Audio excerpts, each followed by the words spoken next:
This is Hunter Muse. And this is Chris Snipes, and you are listening to The Melt.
Today's episode is not only an extra one for this week, but a full-length one for the holidays. It comes out on Christmas Eve, Australian time, to mark the one-year anniversary of today's guest Elsa Dillon first going public with her and her family's story. It's quite an amazing tale, which includes contact with various entities, connecting with ancient Egyptian Queen Nefertiti, time travel, paranormal activity, alien craft, and so very much more. I start off the conversation by asking Elsa what set off all of the experiences that she and her family has had and continues to have for the past 10 years. The biggest set off was, I would have to say, meeting Richard. But the event actually happened the day prior, where I got electrocuted. And so I thought that was the big day, in reflection over my life. But in this last 2 or 3 years, as we've been moving through the different realms and back and forth through time, we've realized that it's not just that moment, it's that moment, it's that moment, it's that moment. So Hunter just mentioned a few memories before, and she keeps them on file. Well, I would call that it's a paused moment. It's a collector point. I call them collection points or moment collecting. That's what we call time traveling. And so that file that you have, you remember that dream, or you remember that moment, or you remember that smell for a reason. So you can go back to that collection point and expand it.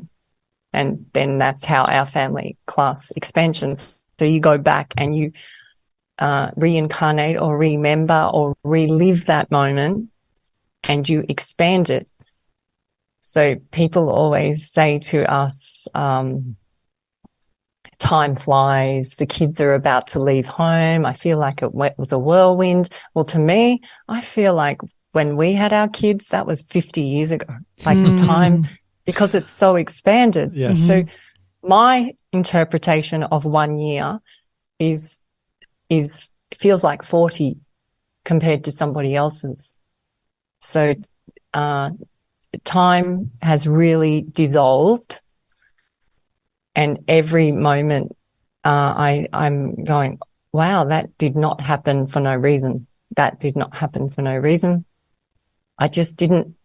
Sometimes when you have a moment, your frequency isn't ready to collect all the information.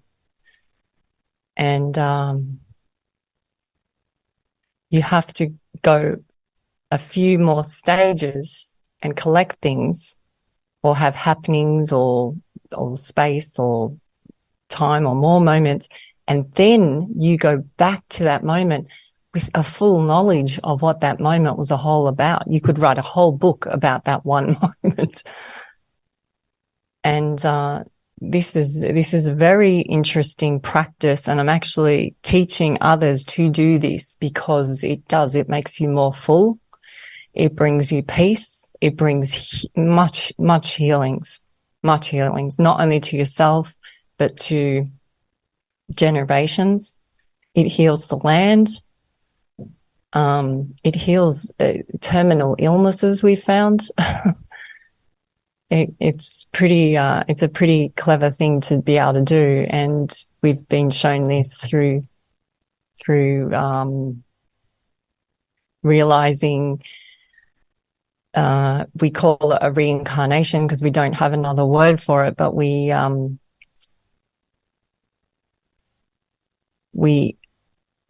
in 2012, I was in the mirror doing my hair, Mm-hmm.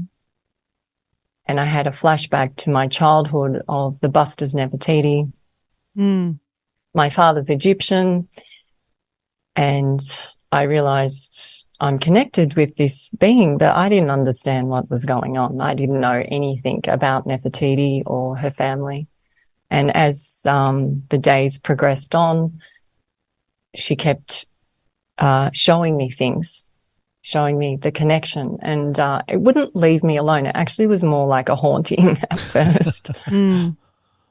And I'm sorry, go ahead. And in her realm, I was like a ghost and haunting to her as well.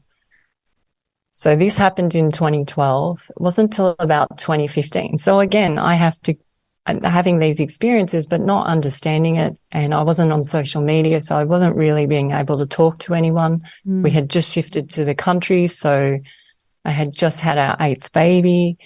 So I didn't have a lot of people I could talk to except myself, Richard, and the kids. Mm. The kids were, the eldest child then was 10, down to baby. And I thought, is this just hormones? Am I going a little bit insane? Is it because I'm a Gemini? Richard's always saying, who am I talking to? Which one am I talking to? And so I'm thinking this is just getting escalated. Mm-hmm. So by 2012 to 2015, I'm starting to realize this is not going to go away. Right. So I learned how to do a regress through the internet, through a well-known hypnotist called Brian Weeks. So I watched his YouTube for 15 minutes, I think it was. And I thought I could do this. So I went and did it. And instantly that was like a big turning point, because now I'm intentionally meeting up with her. This is not going to be random anymore. This is an intention. I'm going in to go, what's going on? Mm. So I met Neff, and we started, it became a regular practice. So we would meet. At first we were ghosts to each other, then we became orbs, then we became lights. Then something, I don't know what happened, but it just doesn't seem like that anymore. It was like that was the beginning stages. Now it's just where she's here, I'm here, she's here, there, I'm there. Is this a part of my imagination? I can't tell you. Is this really happening? To me and my family, it is. Our family's connection through all this is they are exactly in the same order as that family was in that realm. Age-wise and sex-wise, right? Sex and age, yeah, as well as the husband. The personalities are very similar. Their hobbies are very similar. They had 4 drawers in the family. We have 4 drawers who draw the beings. They have 2 sons. We have 2 sons. The similarities just keep going and going and going. It's just amazing. In Toot's tomb, they find a sewing box. Our daughter, who's the electric one, has a sewing business. She's had a sewing business from the age of 11. She has her own clothing company and she sells clothes. She's a designer. She has her own label, which I'm so proud of. I have to say, amazing. anyone who wants to have a look at it, it's called Jinsky, and she makes the most amazing corsets. Wow. From the 1800s. Cool. Yeah. Nice. So it doesn't So sound like it was a frightening experience when you first had this interaction. Did it seem like when it was at kind of the ghost stage, did it seem like she had some trepidation or hesitation, or was she open to this energy? she was as confused as I was. Hmm. She was as scared as I was. She needed the same proof, not only to herself, but to her family and to her husband. Hmm. She also was the second wife, as I am with Richard, which I find very entertaining. I'm sorry, I just find that so entertaining. Richard's first wife was called Elsa. Interesting. Wild. Yeah, I know. And the first wife disappeared as Richard's first wife disappeared as well. It's very interesting. Wow. So why is this happening to our family? Could I have planned this? I don't think I can plan 8 kids. I'm really not in that order. I'm not that clever. I don't think Richard is either. Did we plan to have 8 children? No, I'd never held a baby before in my life. So I wasn't a maternal type female when Richard and I met. Where we first had our first 4 children was in a famous place in Australia, not far from the Gosford Glyphs, where they've found hieroglyphs. Mm-hmm. So now, see, you can see what I'm doing. I'm time traveling with you. I'm bouncing back and forth to show you how it just keeps integrating. A month after I met Richard, I was booked to do my first fashion shoot in the USA, in Sedona. Wow. 1997 on the solstice. I only shoot in morning and night, which my crew hate because it's a early morning start. So for I think it was 2 or 3 days, we shot at a location, which I've only just found out last week, has hieroglyphs there. I was also there where the Phoenix Lights were happening, the biggest ET encounter recorded. You just don't make this stuff up. It doesn't stop. It's I cannot make it up. I can't make it up. I was in Arizona when the Phoenix Lights happened.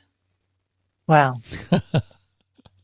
So I was told from another gentleman who was lovely, who just interviewed with us, and told from not only him, but his past mother, who is an ET contactee.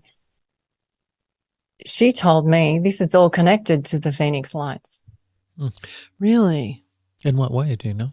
So I only had that information last week. So I'm sharing this with you now because I had a moment collection from a past loved one of the Phoenix Lights. Now it's telling me it's all connected to what's going on. Wild.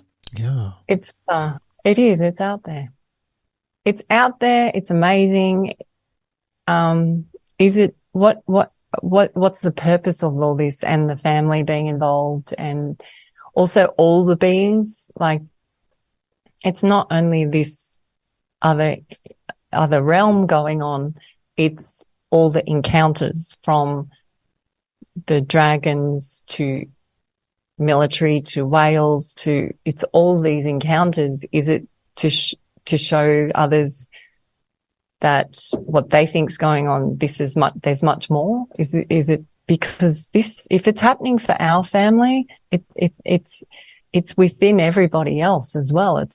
This is not just me. This is to show others. Is it supposed to be such a big show with our family to excite others to delve into their life and realize that they're here for an agreement, whether they want to believe it or not? They're here. There's no randoms. It's a setup. The stars knew it before you arrived, and you have a role here and a choice to choose your role or to not. Do you think that some of this has to do with all of the things that are happening worldwide and have been going on for 2 years?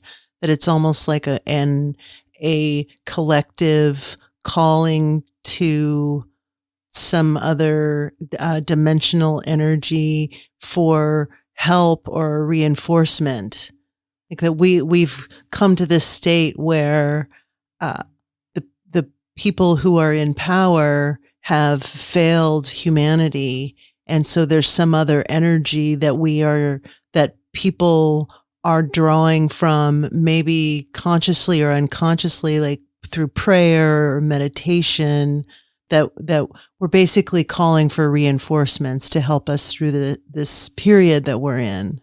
I've been shown that the alignment is ready now. Something has happened that we're in alignment now, and alignment has been everything for our family, because it's the dovetailing. It's when everything crosses paths. Mm. I was shown a cross from religion. And when you look at the cross from religion, the cross, it's higher, like this. Mm. I get this now. It's fallen into balance. It was being held up here, but now it's here. Being shown the four horsemen. The four horsemen has layers of apocalypse, but when everything that they ask us to do, the beings, they always take me back to the origin of it, the origin meaning. And the origin meaning of the four horsemen is the cardinals, north, south, east, west. The dropping of the cross is the fifth point, which is the fifth element, which is the fifth being, which is the supreme being. Yeah, it's huge stuff. It's stuff that I don't know about being presented to me. It's words that I've never used before. Yeah. Almost like the messenger. Yeah. Yeah. And a lot of it can be overwhelming for myself and the family, because if I'm going through it, they're going through it, and they feel it, or it rattles us too. So we as a family have to digest all this information too and ground it. We also have to carry it around with us as well. So we've been carrying all these for over 25 years. So it's a lot of information to carry around. Then to come out last Christmas, so we're nearly coming to a year of sharing this information out. Was it on Christmas specifically that you came? Christmas Eve. Christmas Eve, because I'm going to release this episode on Christmas Day. So that's kind of interesting, though. Don't make me cry. The 1 year anniversary makes me want to do it on Christmas Eve now, because that might be more appropriate. Interesting. Well, going back to when you and Neff were first starting to interact, and you mentioned something about proving it to your family or to your husbands. What are some? I've heard you talk about this, and I find this highly fascinating. What are some ways that you both went about proving that? So you have my husband, who we're very close family. I find out about Neff before the end of the Mayan calendar. Mm-hmm. So 2014, 2015. So it's been with us now for a few years. I told one friend, my only real close friend, never spoke to her again. So I knew that it wasn't time. I wasn't ready to share the information. I was still having difficulties sharing it in the family. They're going, Mum's off on her thing again. Right. So Richard said, well, you keep going on about this. How are you going to prove it? So that's when the regress came through. So I learned how to regress. So I'd go in the regress, and she had the same things going on in her family too. And way I proved myself to her in one instance was I was a ghost around her. So when you're a ghost in another realm, it's odd because you can do things that you can't do in this realm, which is weird. I hear people talk about astro travel, which isn't something I do a lot of, but other family members here do. But I haven't done it. But in the in the other realm where I feel like a ghost, so I can like I'm smoke around her. She was about to be ambushed by military, and I knew that because I'm a ghost, right? Yeah. She was unaware, and so was a chem. And they were in like their private chambers, and I could hear them getting closer and closer. And I kept spinning around them, asking them to address me. A chem at this stage hasn't addressed me, but Neff has, but she was in denial like I was a bit. Anyway, so I kept spinning around her, and I went, okay, they're not going to do anything about it. I'm going to step in here because this is a calling for me. So I went down like a huge hallway from their chambers, and it was like something I've seen out of a film where a ghost can expand themselves like a light. I've even seen it, I think, on Harry Potter, where you shoot out a light, and this inner roar came out of me. So I made a noise in the other realm. Wow. And a shield went out to these men coming at them. So there was could have been 15 of them. And a lot of metal. All I could hear was the metal. I could even smell, that smell of metal? I could smell the metal. And I just remember I became huge, blue, white light and filled the whole entrance or walkway. And it was just like a huge force field. So it would have felt like a bit like a southerly wind hitting them. Bang. And they all fell down.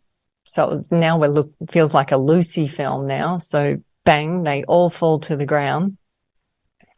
They collect their shields or weapons, and they look around at each other. And these are quite masculine men.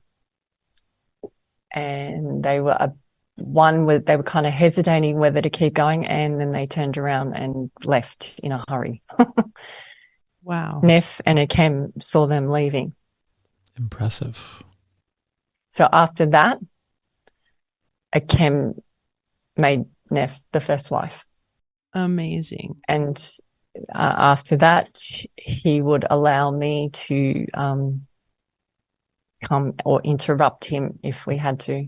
Prior to that, Neff was not allowed to interrupt if he was in Pharaoh protocol business, but she was allowed to then walk in on meetings or ceremonies, or she was allowed to walk in and whisper in his ear the messages from myself brought forth from these moments to her moments, and she does the same back to me. I don't understand. I don't understand it. It just does. And then what happens within 6 hours or 12 hours or 24 hours, something will come out in the media, which then presents to our family entertainment, because they're going, our mum's not really crazy. Look what's happened. And it's happened on many stories. Not this, that's just one. That was how we got it to confirm for Richard and the kids. Richard still wasn't convinced. He holds back. He's a hard one. He's a hard one. Yeah. But now I know now he gets a little glint in his eye. He doesn't even say much. We did I think it was, I've forgotten the year, but you'll know. We did a huge grounding, and they kept asking me they say, you say your words, but Richard doesn't. And this is from Neff, right? So you say your words, but Richard doesn't. It's important he says his words. And Richard and I we'd go for a rainforest walk around the farm. And I could feel goblin energy big time. So when the goblin energies come through, they're the tricksters. They play with your words, spoken word. And I could feel their energy coming through. And I'm going, what are you? I could feel like I could feel them around me, and I can hear them all murmuring and gibbering in their original language. I'm going, what are you guys up to? Is it for me? And then I realized it was for Richard. They tricked Richard into saying a chem. It was like an acknowledgement. This is the butterfly effect now. So they tricked Richard into saying a chem. And as soon as he said it, I was like, you just said the name. You said the name. And he got a glint in his eye and went on his walk. And I'm like, you just said it. I kept saying, and he kept walking off. You just said it. You just said it. And so I'm teasing him about it. And he's just quite, yes, and keeps walking. So I'm got a big grin on my face, and he keeps saying, stop smiling. And, so then that happened. Within, I think it was 2 or 3 hours, I got messages from all my friends in the US. What have you done? And I was like, what do you mean? What have I done? There's a Hurricane Elsa here. What have you done? Wow. And I said, I haven't done anything. And they said, you've done something. And it's big because there's a hurricane coming through USA called Elsa. That's a big butterfly. Big butterfly. And then the kids at that stage, they didn't understand the butterfly effect. And they said to me, did you create this? Did you make a hurricane? Are you doing something to make a hurricane? I said, no. That's not how the butterfly effect works. But it's the universe or the cosmos showing you that I'm not there to cause others harm. It's just the universe's way of showing. I mean, that hurricane could have been called anything else at any other stage, at any other time, but it happened then. It's a confirmation. So then it brings in the power within us, because we realize it's really happening for us. Now, I can share this story with audiences, and they can go, I do not resonate with this at all. And that's because their frequency isn't meant to resonate with it yet. They've got to do some more moment collecting. Sure. Exactly. Well, what did you and Neff's interaction and the way that it seemed to be so immediate, yet she supposedly exists in a different time? What did that do? How did that tweak your perceptions of time and what that meant? I think the reason I have this black hair and fringe was because our fourth baby, Jet, so there's the second son, who's born in the December solstice, he came through, and in the first 10 days, I went and did a fashion shoot, and I probably shouldn't. I was too early. Normally, I would wait a whole moon cycle before I would do any work. But for some reason, we went and did this photo shoot, and the makeup artist said to me, you look haggard. You look awful. And my hair was sort of falling out on one side, and I was blonde hair. I was the same color as Hunter. And I had long blonde hair, all one length. But it was getting thin on one side. at that moment in my life when I had Jet, which was in 2006, I didn't believe in postnatal depression. Mm. Well, I got postnatal depression. So from the drive home from the fashion shoot to our home, which was like nearly 2 hours, it set in on me, and I stopped speaking. I stopped breastfeeding. I wouldn't eat. I basically just turned off being Elsa anymore. Well, this was a big concern for Richard because he had 3 very small children, all in nappies, and this baby who's not even 10 days old, and a wife who's just gone off the deep end. He didn't know what to do. So he went out and bought black hair dye and cut a fringe. And it snapped me out of the postnatal depression. It was enough for me to see myself in the mirror, and it just snapped me out of it. Yeah. Everyone loved the hairstyle. Even if they said they didn't like it, they went and got the same hairstyle. So always quite funny. Everyone was in complete shock because I'm not one that does things that change. I was in the studio, and there was, I think, 5 floors of different studios in this complex, and every single floor would come and visit me to see my hair. It was like a ceremony, the hairstyle in itself. It was really bizarre. So you have that. So we're going back to 2006, right? So now we come back to 2011, 2012, just before the Mayan calendar. I'm in the mirror doing my hair. Why do I have black hair? Why do I have a fringe? Then the neft of bust comes through, and I get taken back to when I was a child and saw the neft of bust when that was I was 18 months old, 2 years old. So now it's the going back and forth to collecting. So that's how I started to realize there is actually something going on. It's not. And it has can't been dismiss it. Going on for quite a while. Yeah. Yeah. Yeah. So 2 weeks prior to myself in the mirror, our children for 6 months were getting quite ill in the farmhouse that we had shifted to.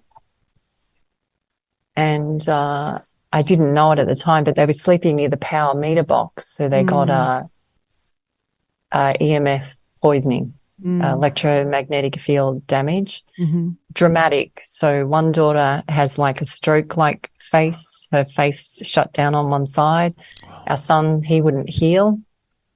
And no one knew what it was. No towers were up then. So one night the meter box blew up because we kept asking the universe, please, can you help us?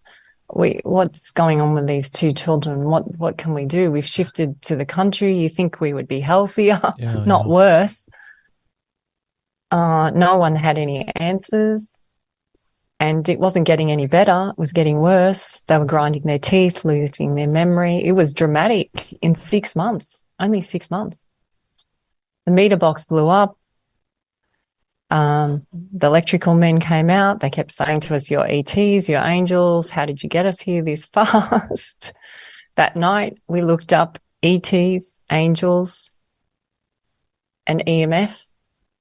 And I realized that night that ghost, spirit, metaphysical connect through water, electricity, mist, rain, glass, through the walls, the wires in your walls, through your electrical devices. I learned all that night. And then 2 weeks later, I had the mirror with the hair acknowledgement. And then from that point on, it has not slowed down. I feel it's been a lot. Yeah, it's been a lot. It's been different this last year, though, sharing the information.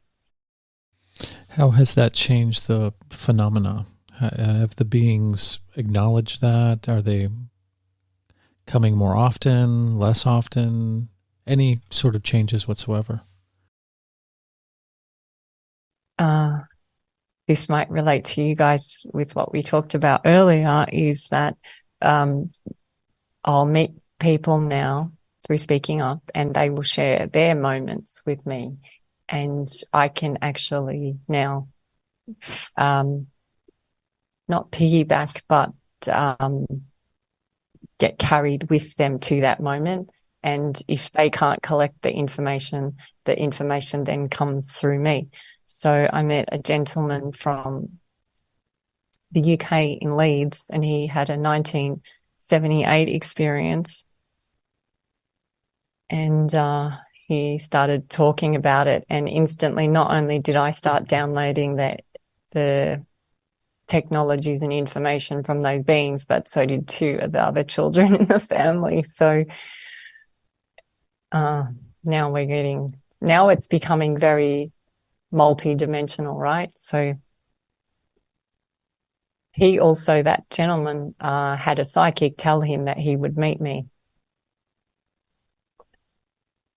And it was for reasons of importance, for the alignments coming. That's what the psychic said to him 22 years before meeting me. And I was only a little kid then. Yeah, exactly. I keep asking questions. Do you have something? Well, you mentioned something about the Rainbow Man in our email exchange. Now, we haven't spoken. The Rainbow Man is interesting. So Richard and the kids surf. I don't surf. I'm a beach dweller. I lie on the sand and watch them surf. They all surf out there with sharks and stuff. So they're not afraid. They just do it. So they're out there surfing. One day Richard comes in. I think then it started. The swell got really big and they couldn't go out. And they were watching all the crazy surfers out there, the ones that surf in the crazy weather, because it's inspiring but crazy at the same time. Sure. Anyway, one came in messy, and he landed in the danger spot in the jagged rocks. And Richard and the Rainbow Man went to help him get out, but Richard warned the Rainbow Man that if you have to be aware that if you're going to go and save someone, you have to have sure footing, because otherwise there might be two lives lost, not one. And something triggered in the Rainbow Man and him, Richard, and they ended up getting this man up, the surfer in. The surfer went away, and they became friends for a short period of time. The Rainbow Man could call in rainbows. I've never seen anything like it. He was quite unique. He had a partner with him, and he had a black dog, and he lived in his van, and he was living in the Byron beach area in the van. And he would talk to us of all the encounters that he would have around that area. A lot of his encounters were, I would have to say, dark. And he would tell us about them, but we really we didn't disclose about Nefertiti. So we had different understandings to what he would, but he also would see fairies as his partner would. And he came to our house, I think, twice. He said he was asked by the Pirates of Caribbean film crew that heard of him, because he could call in storms as well, and they needed a storm scene. So in one of the storm scenes, they got him in to call the storm in. Wow. It's huge, right? He told us that he had a pig heart. He had a transplant that was a pig heart. Crazy. And he felt that he had been altered in hospital. Huh. And I felt like he came into our presence for almost a healing.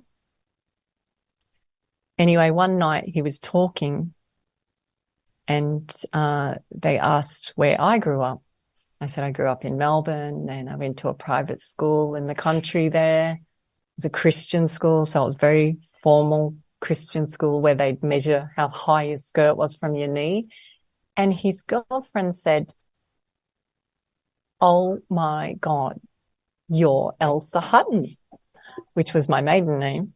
"You're Elsa Hutton. I was 2 years below you in school. I idolized you." And Wow. then I realized that, again, the dovetailing, the synchronicity, no randoms. We pretty much, I don't think we saw him after that. It was enough to prove to him also that this was no random meeting. Yeah, I don't think we've seen them ever since. So this rainbow man came into our life. Well, it was only for a couple of months. Interesting. Yeah. Come and But gone. he would speak of all the beings all around the coastline of Byron, how he would encounter them, all different shapes and sizes.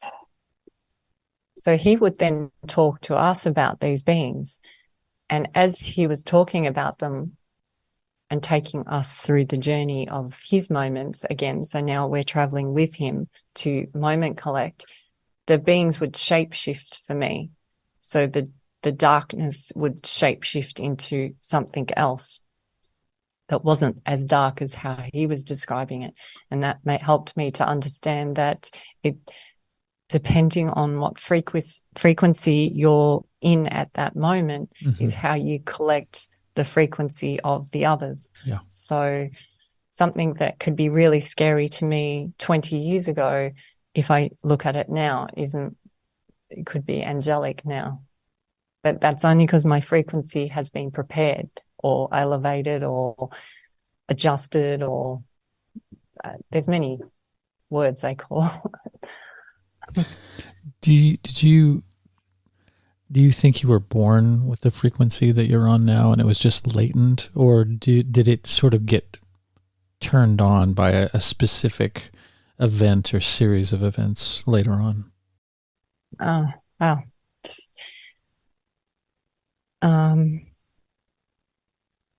I think I actually thank you for asking me that question, because you've just given me a huge realization that the first original memory I have is of the sun, but it's not of the sun through my eyes. It's through the sun through my eyes in my mother's womb. And I always used to love the smell of fish and chips, which is a really big thing in the UK and Australia. So every corner store or every suburb would have a little fish and chip shop, which was always at the seaside.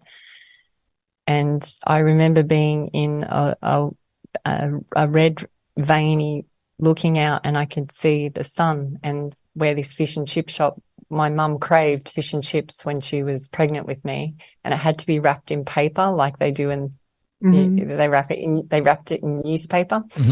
And she was craving fish and chips, and this fish and chip shop in South Australia where I was born, she would look out and the horizon was the sea and the sun. You've just taken me back to that. I've had this come up a lot, but I didn't realize what. And now I'm going to say it's the sun is the trigger with the seed or the baby. That shifted your frequency. The sun awakens us all. It awakens the seed to want to grow into who it's supposed to be. In saying that, it probably wasn't until I met Richard that my 3D world did crumble dramatically. So up until 97, the policeman was the policeman, the lawyer was the lawyer, the judge was the judge, and I was a good citizen. Yes. Up until 1997. And then I met Richard and it kind of flipped over. I realized that it's not everything we've been taught. He was the catalyst. Yeah, Richard was a catalyst for that. Whereas Richard knew that from my baby. He knew. And a couple of things. He's the one that came looking for you because he heard your name brought up, or maybe saw your image or something, and he went to find you. But also, he sort of karmically brought this family together to incarnate together. Do I have that correctly? Correct. So we believe in an oversoul, and Richard's part of some group who has called us in to reincarnate again in this realm together as a family. It's Gigi and I have both seen the blue light. It's like a blue light invitation that goes out. It's an invitation that you really cannot not accept.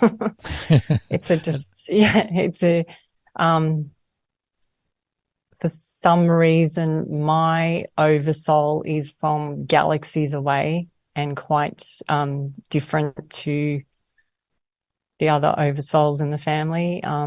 Ginger's oversoul, her oversoul is quite different too. She's like an energy ball or something. The others are more like beings that have presented to us. So we've incarnated, but we can incarnate here, and then you might be incarnating somewhere else as well. And so it's just creation wanting to create. Richard's oversoul has called us in to be here again to unfold this stage right now. To be a show. I keep saying to the kids, I have no idea, literally have no idea. I'm okay with that though. Yeah, sure. Every time I think I have an idea, I don't. You're more flexible when you don't have a firm grasp on everything. Yeah.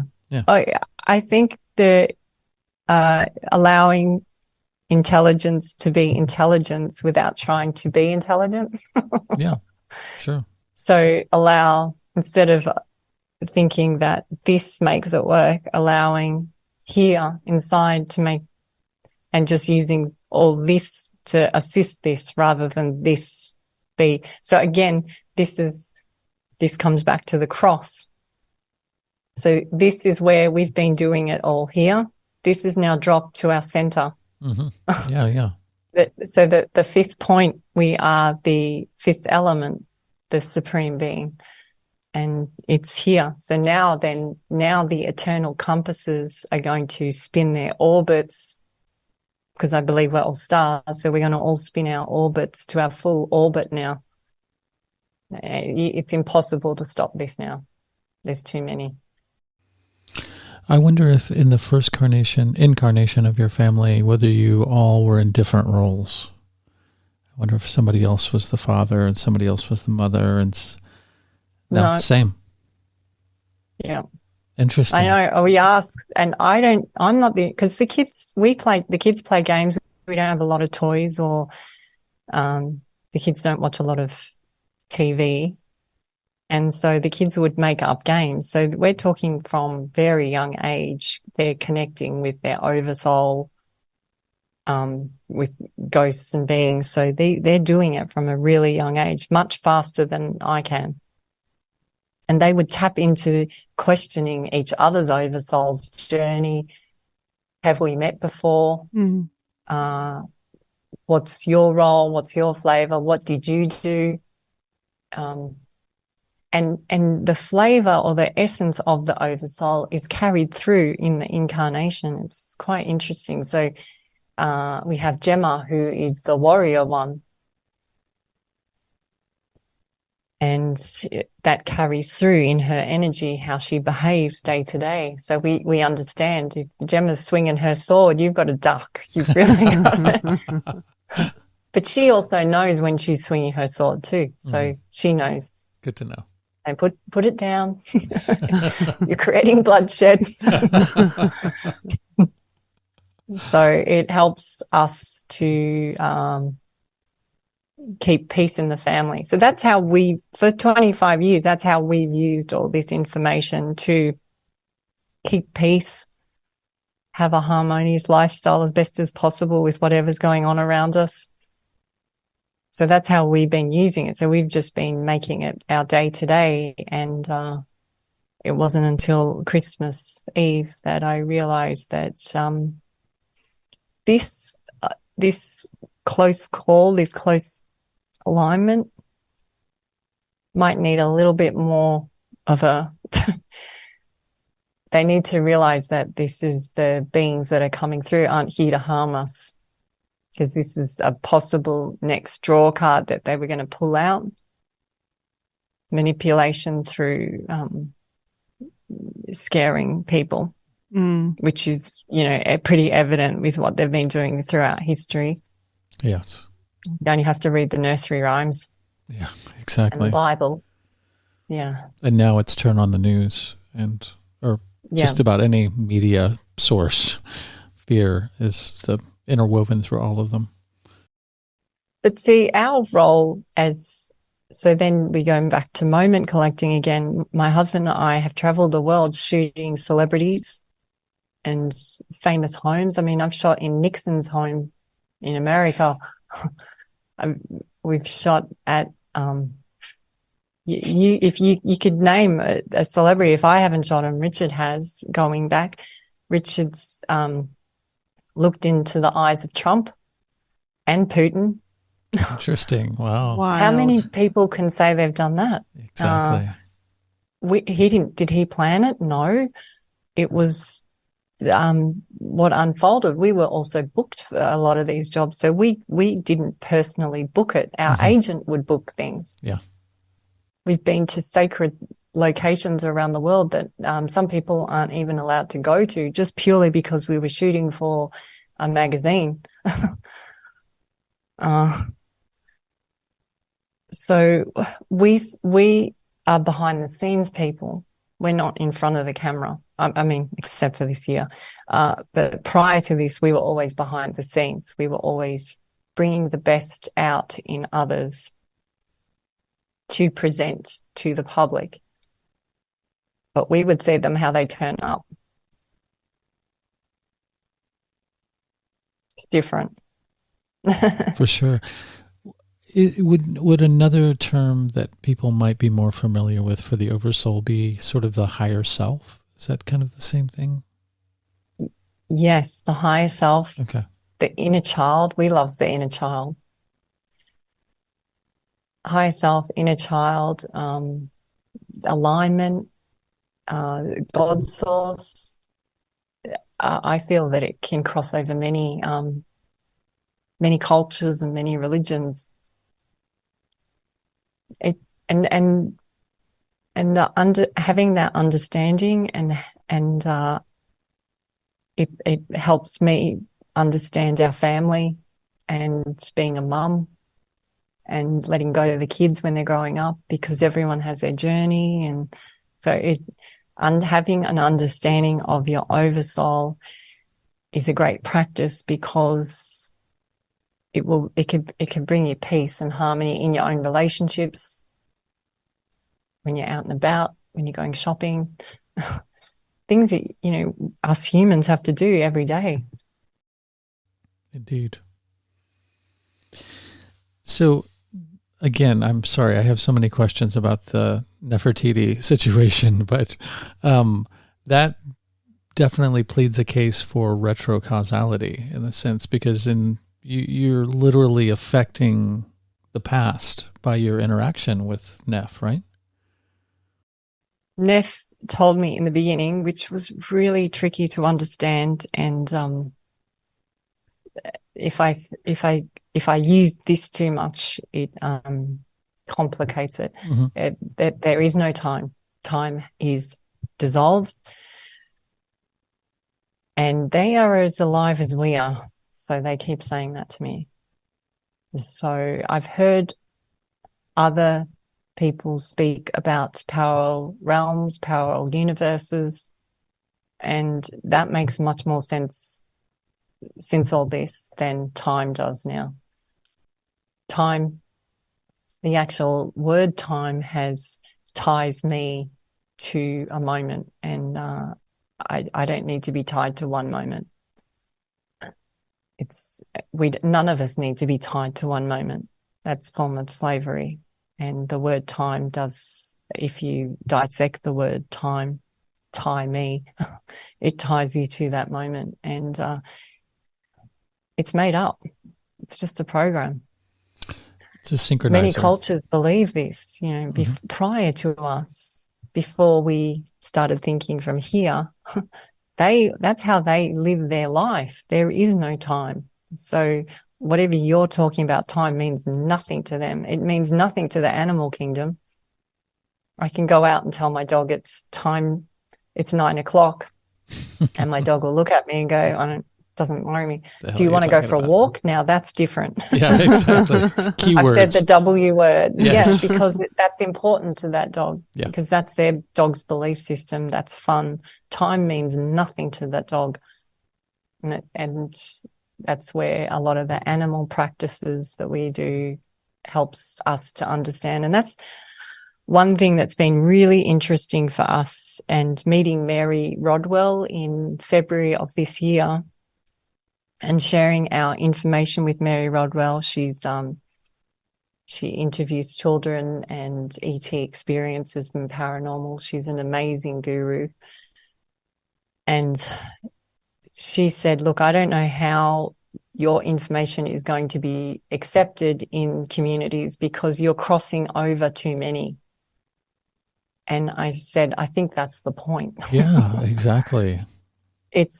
It's crystals, it's water, it's rocks, it's astrology, it's mythology, it's before the Hopi Indians, it's before the Indigenous in Australia, it's before the dinosaur, it's creating of Earth, it's the inner Earth, it's galactic, it's ETs, it's fairies, it's goblins, it's nursery rhymes, it's all in one big mixing pot. Yeah. But to present that to the public, Mary said, we'll see how that prevails. That was in February. Now, February to now, wow, how many shifts have we all seen? Indeed. Like, I've seen huge changes in many different groups and fields, and the way they talk about things has really opened up. So there's definitely alignments or shifts happening at a rapid speed since February. Well, I think part of that is there's been some sense of betrayal with people who have held places of power. And so that sense of not being able to trust the people we are tasked to trust, the quote unquote leaders. I think what's happened is that we could perceive it as like layers of an onion, and certain things are penetrating other layers of the onion, and we're starting to see how porous those layers of that onion are, and that all of these things are interrelated and are interconnected. And the idea of time is one of these things that is used to enslave people. The idea that we are in this chronological life, I think that's used to enslave people. So the power of what you're talking about is perhaps removing one of those layers of the onion and revealing that all of these realms are interwoven to each other. It's just a matter of our perception and where we are standing, and if we're able to raise our frequency to connect to these other layers. That's what you've just said, Hunter, is so important, because this comes up a lot. We'll be standing watching the night sky and have others standing with us, and they cannot see the craft. And our little girl's like, what do you mean you can't see that? They don't hold back. Like, how come you can't see that moving, zigzagging across the sky? You can't see that? No, they miss it, so their frequency field isn't their belief system, or they're realizing their pupil isn't ready to take it in yet. But what's happened with this alignment over the last couple of years with the failing of the system, the breaking down, the old world crumbling, the feminine and the masculine energy are now regaining and stepping up and saying, well, I'm here to protect. I'm going to stand up and believe in myself and believe in the children and believe in the goodness and the kindness, because that's not working.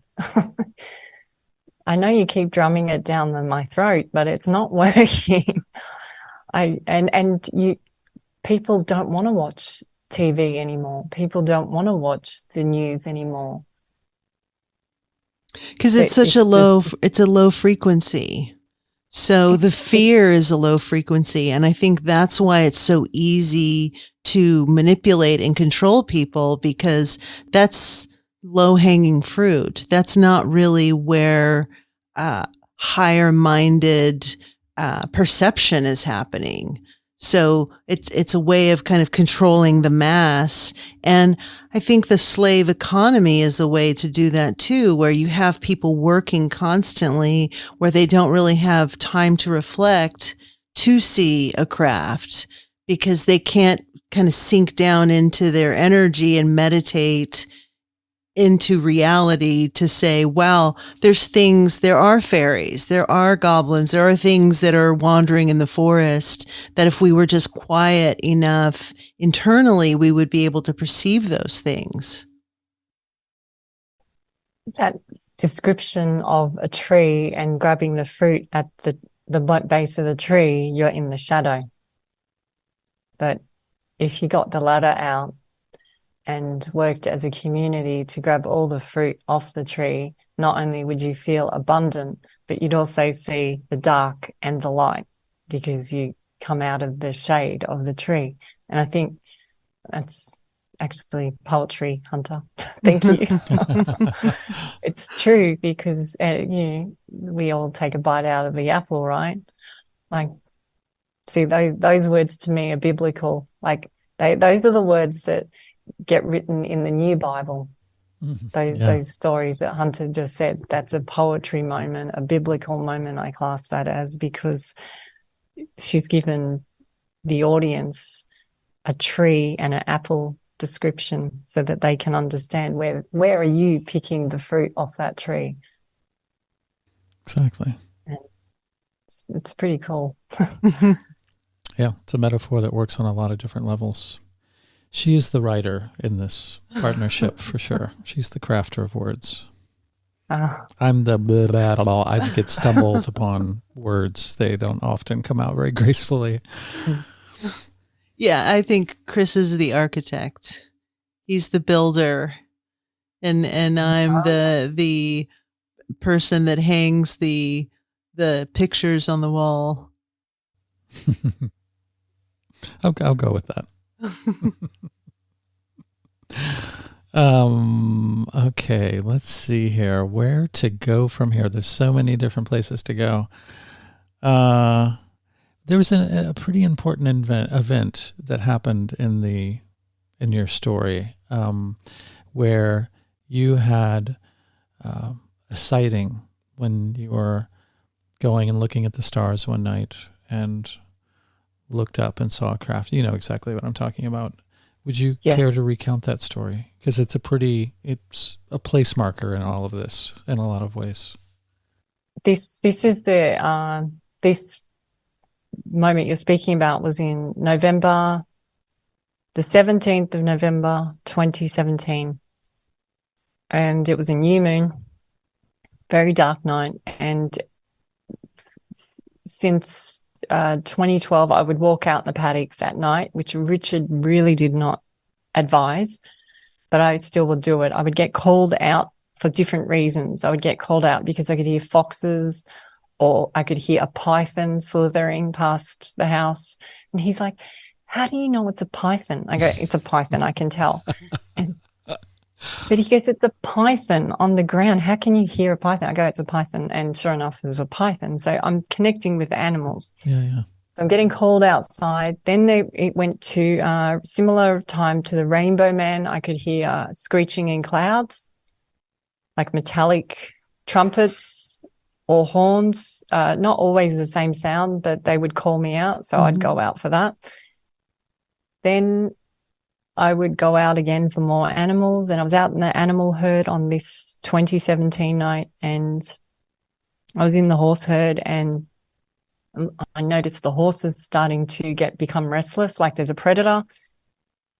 And we practice natural horsemanship, and so I would be watching all the signs of their ears and how they were behaving. So now they're turning for different directions. They're trying to sniff the ground, see which way it's coming. So they're getting prepared as a herd, which I love. But they also, in that time, the lead mare and the second lead mare are shifting the herd around me to protect me. So again, I just love them. They're great. So there's 10 horses protecting me. And now they stop and they all take turns in sniffing the ground. I'm going, wow, what is coming? This must be like a pack of wild dogs. What is coming? Because they're getting really ready. And then I thought, oh, maybe it's thunder. Maybe it's a storm coming, because they can perceive it a lot far further ahead than we can. And then I saw the horses look up and their ears twitch up, and I was like, this is odd, because I don't normally see the horses look up. It's not a normal thing for a horse to look up, because they don't have predators in the sky, horses, so they don't look up. Yeah. But they looked up, and so now I'm following their heads up, and I look up, and it was a beautiful night, and then it changed to a black mirror. And the noise changed, and I could hear a humming noise, like a heartbeat, but a hum noise. Like it sounded alive. And then the stars went to this black mirror, and then the veins started shooting across, and then I could see the whole valley, which is 200 acres. The whole valley was filled with this big black mirror. And I was like, whoa, this is the biggest craft we've seen so far. This is huge and low. It was very low. And then I don't remember anything. I didn't remember walking inside, didn't remember. I had to climb 2 fences to get inside. I had to take my gumboots off. I had to get through the house without waking anyone, turn all the lights off and get into bed. And I don't remember doing any of that. I remember from being there to waking up the next morning. And then Richard said to me, how did you sleep? And this is exactly how you see in films. How did you sleep? And I was like, I went out in the paddock and saw a craft, and I told him about it. He goes, wow, that's a big one. I went, yeah. He goes, that would probably be the biggest one we've seen, huh? I went, yeah. And that was it. So then from that point on, the kids started not to like me. And same with Richard. He started getting a bit irritated, and then it got more, and then we got to arguing. They said that I don't smell the same. My personality's changed. You don't look the same. There's something wrong with you. And we didn't put it down to that day. We just thought that maybe it's all this Neph and Akem stuff. Maybe it's just sending me off the deep end or something. I thought, but the biggest word was possessed. And it was creating trouble between Richard and I, which we argue, but we're not an argumentative type relationship. And he said, let's go to kinesiology and find out what it is. Mm-hmm. We went to kinesiology. She went through everything. Everything's fine. She said, I'll just try one more thing. I haven't done this before. Try one more thing. It was an outer world experience, and it went to that date. And you've been gone a long, long time. We worked out it was 10 years that I had been gone. So then my brain's going, how does that work? How does 10 years work in my brain?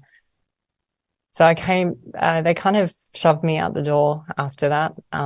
They hurried me out the door, which is fine because I understand the buzziness of the energy gets too much for others. So I get in the car and I'm so relieved because I'm not possessed. I'm so relieved because I'm thinking that, I'm going to have some exorcism or something. I don't know. I get in the car and Richard goes, so how'd you go? And I told him about, it was that day in November. He goes, oh, that's great. So you're not possessed? I went, no. And that was left at that. What are we having for supper? Yeah. The kids said, how'd you go, Mom? Oh, not possessed. Oh, that's great. Oh, what was it? Oh, it was that craft. Oh, it was the UFO. Yeah, that's fine. Because we had been seeing craft in the sky. It was just that this one was the biggest one. Yeah. And I went, oh, well, I'm glad you're not possessed because that was getting hard work. So that was, but then that's when the kids started to draw and so it was like a catalyst, like once I had acknowledged that moment, it sort of like, I don't know, it sent a catalyst. It was like, we call it a catalyst through the family. And then from that point on, the beings really, I went, okay, they're ready now. Let's bring them on through. And the portal is opened. Then it just went from, first started with ghosts, orbs, fairies, which we could handle. But then the ghosts got bigger and scarier, and dragons and lizard type beings, and it got a bit more in the fear type state. Once we dealt with the fear, again, the frequency changed and they would shapeshift. And then we realized they actually needed our help with something, a help with clearing waters, clearing sacred sites, and going to some mountaintop or some land that we don't know about, but they would take us there. We would turn up and it would be a sacred site. But how would I know that? Yeah. Right. Off a map? Because they're not registered on maps, these places. We were just taken to these locations. So are they, it sounds more like it's an inner world experience than an outer space experience. It sounds like there's things that are happening here on Earth, but in different realities or different layers of the Earth, that you are being taken and the family's being taken and you're doing work while you're there. You're doing some clearing or some healing when you're going to those places. When we do these clearings, we always have something 3D present, whether it be the butterfly effect straight away, and it gets faster and faster. We have, we call them the 3 wise men, or the Magi ones. So we'll have 3 white cars turn up, or 1, as a confirmation. And so we'll be out in the middle of nowhere. We've driven 6 hours, no cars inside. And then after we've done this clearing or grounding at this place, which it's really anticlimactic. It's really quick. It takes you 6 hours to get there. You do it and it's like, oh, well, we're finished. Then sure enough, the alphabet cars turn up, usually white cars, alphabet type government names. And who are they? Where'd they come from? How did they get here in 30 seconds of doing that? Yeah. Strange. Had tribal ones sort of appear as well, not just Indigenous Australians, but Indian type ones. We've had Maori from New Zealand ones present. We've also had whales, like humpback whales present after clearings. So in the most dramatic ways that you could imagine. So it's not just humans or shapeshifters or whatever you want to call them. It's how can you call in a whale? I mean, I can't. How would you not call one, in a whale? Yeah. but 2. Amazing. Yeah, and at the times when these things are happening, it can be quite alarming or scary because, we're there with family. But the confirmation and the fear resides, and we realize that we are contributing. It's an acknowledgement, and it changes. It just changes. And then something else happens for us that's great. And it just keeps getting more. You hear of expansion and how it gets faster. That's how it happens for us. It just gets faster and faster and faster. It's like more a presents, a quickening that's happening. Yeah, you're like a quickening. And then what will happen is you get to, like you said before, Hunter, the onion layer. So it will get to a certain layer, and then we call it a pause moment. So you have to absorb more. So maybe more outer world energies are coming in. Maybe it's sunspots or solar flares, or maybe it's military intervention or beings, who knows, or asteroids going through. And then you have a pause moment. So you'll feel like you're in a hold and nothing's happening. No one's calling me. No one's responding. I haven't got money. I can't do this. My car's broken. The washing machine's not working. You get held in these zones for a bit so you can pause and absorb it all. But in our 3D brain, we're going, there's something wrong. It's not working. Right. But you stay here, you absorb it all, you collect it, and then you get ready, and then we make an acknowledgement to the universe or the cosmos in some way. Start speeding up again. All the things fall into place. Everything becomes easier. So we feel like we're sharing these things so that people's lives become easier and at peace as well. So you don't have to, I don't have to yell at Richard because the washing machine's breaking, because I know it's something possibly more cosmic than exactly. the washing machine breaking. But in our brains, we go, there's something wrong with the washing machine. Okay, well, it's electrical. It's connected to. Yeah. Yeah. But so the frustration of being a human dissolves with time. And it also seems like your job on this layer, in this reality, your job is to be a mirror, to be a reflector. So you're not necessarily dragging people behind you and saying, come this way, this is the way to go. You are just being who you are, and your energy is magnetizing people to raise their frequency. So it's just by your presence that's happening. It's not like you are contriving, oh, I'm going to make this person have a magical experience or have a otherworldly experience. You have drawn those things to you, and just by the nature of your energy, other people are having those experiences. My husband is sitting just next to me, and he just went, correct. We've got Richard's approval. So thanks, Richard. Thank you. So Neff says to me all the time, the beauty one has come, was how she was referred to in history. And that's incorrect. It's not the beauty one has come. It's the beauty one has come to see others' beauty. And that's what my job was as a photographer. I would see beauty in others. Yeah. So when I speak to people, and when the kids speak to people, and when Richard speaks to people, we see their inner child. We see their oversoul, and we see who they truly could be or who they are. We don't see all the other goop. They tell us they're goop, but we don't see that. We see the innerness. And we understand that when we meet people, that can be rattling for them. But a lot of the time it's igniting. But then they have to go away and do their work. So, they'll be ignited for 2 or 3 days, and they don't want to see us ever again because they've got to do their work. But then they might reconnect with us in a few years, so that, because the kids say, it's hard to make friends. And I said, well, that's because you're triggering things in them. It's a good thing though. We're not triggering problems in them. We're triggering things so that they can heal themselves. Exactly. Because you can do that. You can heal yourself. Well, and it may be hard to make friends, but it's not hard to be a friend. Yeah. Well, yeah.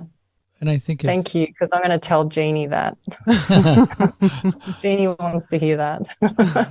I think the reality that the consensus reality, we'll just call it that, is sort of teaches us to compartmentalize things. And when things fall out of those compartments, or they can't be categorized, or there's no reference point, either from not having experienced something or just not having heard of some event or some being or even the existence of those things, people just don't know what to do with that information.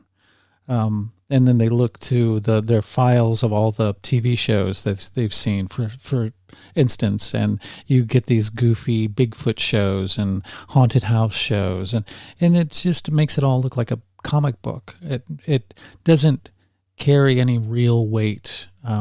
So those people don't know that stuff's even on the menu. They don't know how that stuff even exists, much less to look out for it, or when somebody is telling them that they've had experiences with them, with things like that. They just don't know what to do with that. Like, they have no response. So I think that, well, it's a very clever show, because that was part of the show when they instilled the school system. I think it was the same time, I might be wrong, but at the same time that they had that statement for the America, where it was like the command, what's that called? They brought in the school system, and then they brought in the hospital system, all at the same time as they changed the time meridian as well. Yeah. So that became Greenwich. Mm-hmm. Really? Greenwich? I mean, come on. So we all go, oh, Greenwich, Wizard of Oz, ha, ha, ha, ha. Yeah, that's how they do it. Yeah. They trick us with making the story comedy, so that when people like myself speak up, they go, oh, there's that poor little Elsa girl again. Yeah. Look at her going, or look at all this imagination she's having. Isn't it funny? Well, it is funny, but it's actually happening to us. So it's real to us. Yeah. But it's not real to them, because they've been told by all those shows that it's a comedy. Yeah. You could spiel off 100 movies here, and we could say Lucy, Land of the Lost, Star Wars, bang, bang, bang, bang, bang. Green Lantern. We could tell you all those points.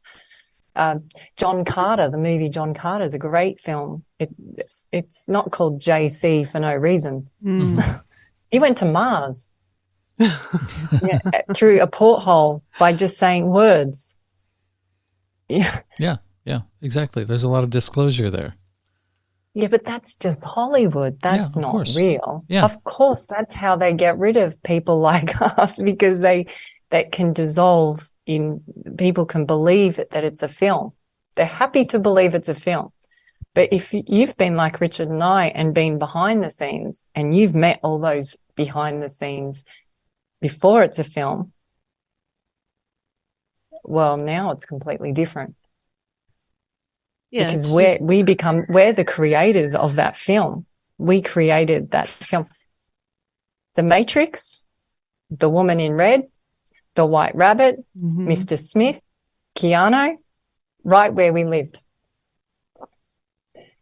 I had the same hairdresser as Keanu. I'd pass him in the lift, so I would have like a Matrix moment with Keanu in the lift. I was always running late to my hair appointments because it was a private hairdresser. Mm-hmm. And he would always say, oh, you got here late. I really wanted you to meet Keanu. And I was like, I don't need to meet any more celebrities. Seriously, it's fine. Just do my hair. Let me go. The woman in red was one of our favorite models. She got the role probably because of all my shoots and Richard's shoots with her. Mm. The White Rabbit, again, we photographed her as an actress. Mr. Smith, I would be at the same cafes with him, which was known to all the industry, and everyone would be there at 3 a.m. in the morning, because it was the only little Italian cafe that was open, and it was like an industry cafe. So I'd be sitting next to him, and we'd pass each other the salt and pepper. So the kids are like, so you know Mr. Anderson? I went, yeah. No, not Mr. Anderson, Mr. Mr. Smith. Smith, yeah. Yeah. Okay. Hugo. I said, he doesn't talk like that, though, kids. I prefer to call him Elrond. Thank you very much. Well, and this, reality and our role in reality and our perceptions and how much that so much colors the way that we view or experience reality. Like, if you give none of that stuff credence, then you're never going to know to look out for those things. You're never going to be sensitized to any of that stuff. So that's the big hoodwink. And then once we're cut off from our innate power to collaborate and create everything that's around us, our reality, in the sense of how we affect things and how we steer our lives and how we can affect the greater whole. Like, if we don't think that any of that is possible, then it's no wonder that people will walk around in their little miserable labyrinths with wearing T-shirts that say "same shit, different day." It's like they don't know of anything different. So it's like a whole other sub-world that has much more life than the workaday 9-to-5 world, but it's just off the menu. I don't know. Here's where I'm the word stumbler. Can you save me? What am I trying to say? Well, the thought that just popped in my head when you were talking is that my perception is, as I was growing up and I was experiencing traumatic events, there came a place where I was filing those things away. And I got to this age where I thought, why did those things happen to me? Why did I have early childhood trauma when I was an infant? Why did I experience just really strange living circumstances throughout my life? And I perceive that those things happen to people who are able to heal from that and then take that energy and transmute that energy. And that the reason that these things have happened to you in your family is that you're capable of handling these things and transmuting these things and being able to be the reflector, where some people might not have that capacity. They would lose their minds. They would go off the rails. So I think that's one of the things that is happening in this alignment, is that people are coming together who have different lives, but maybe shared experiences. And that's what has put you on our path and us on your path, is that it's like perfect timing. Like, maybe 20 years ago wasn't the right moment for us to meet. And now it is, because all of us have the right configuration of energy to be able to communicate with each other. What she said. Yeah. Ditto. Yeah. Our dog's called Ditto. So. Oh, I love it. Yeah, we only heard of you 2 days ago. So here we are having a conversation across the world. So what Hunter described then is the divine. Yeah. It is that moment, and the cross has dropped to our center now. And so we are driving from our supreme being. And some people will not resonate with their supreme being, but it's still dropped. So they'll have to do it in a short space of time. And that's where we come in with assisting others, assisting healers, assisting shaman, your shows, getting out to all those people. It's so important, this, because you're assisting those to assist the masses align that drop in the cross to that point, because it's going to be challenging for them, because we've done this over many years. They're having to do it.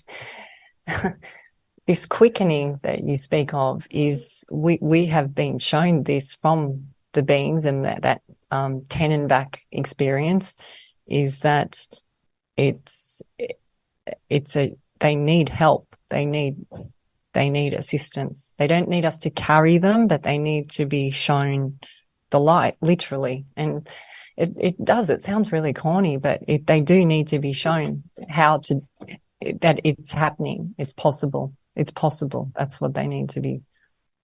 But a lot of people they will go back to that. How is it possible? I need proof. Show me photos. I need this. I need that.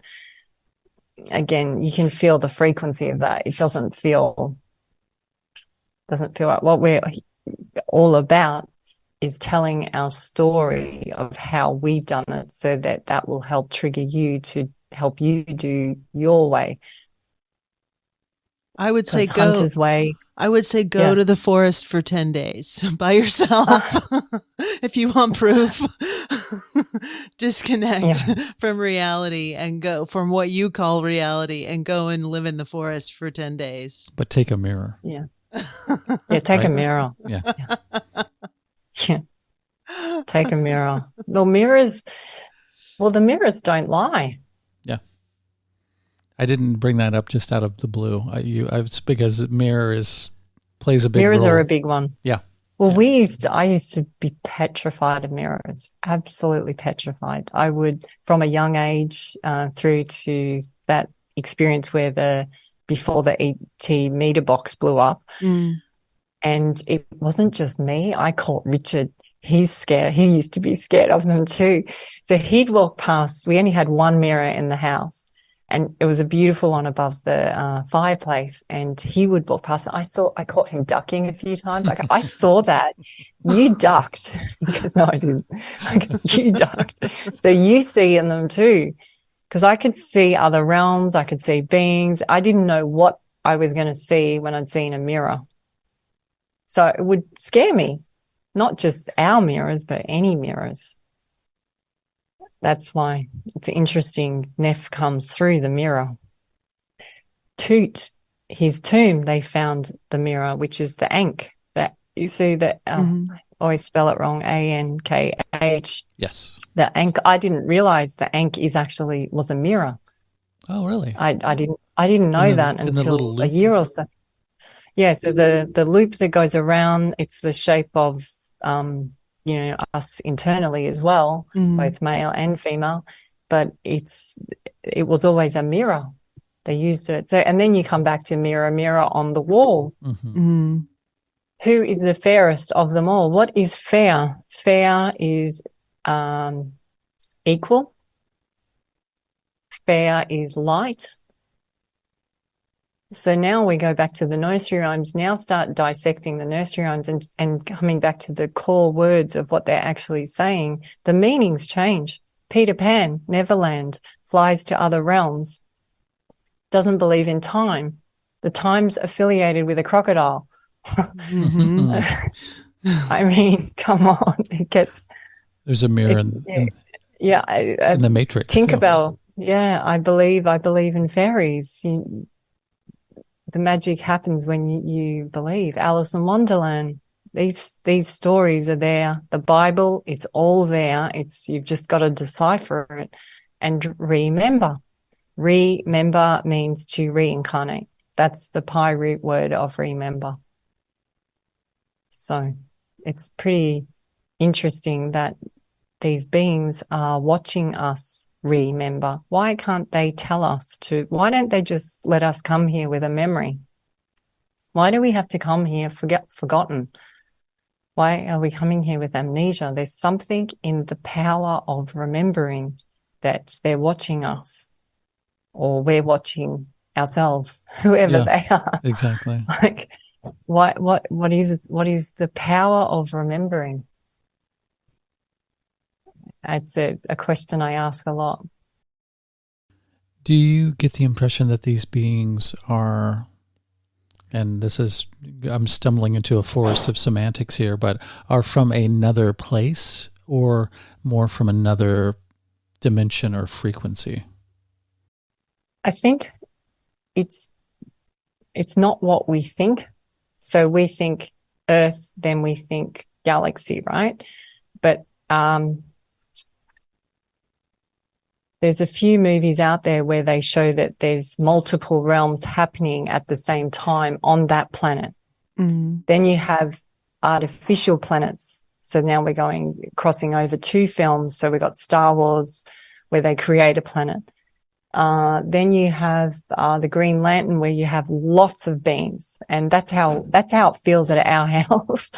There's lots of beings. Some beings will present where they're around you all the time, but whether you can pick up or not, it's what you're doing and where you are, and what's also under the ground, like what crystals are under the land. Are you near water? Are you on a mountain? What altitude you're at? So all that comes into it. How much water, how much salt you carry and oil in your body, how balanced your chakras are. All these things, again, collapse into one to affect your frequency, and then read their frequency.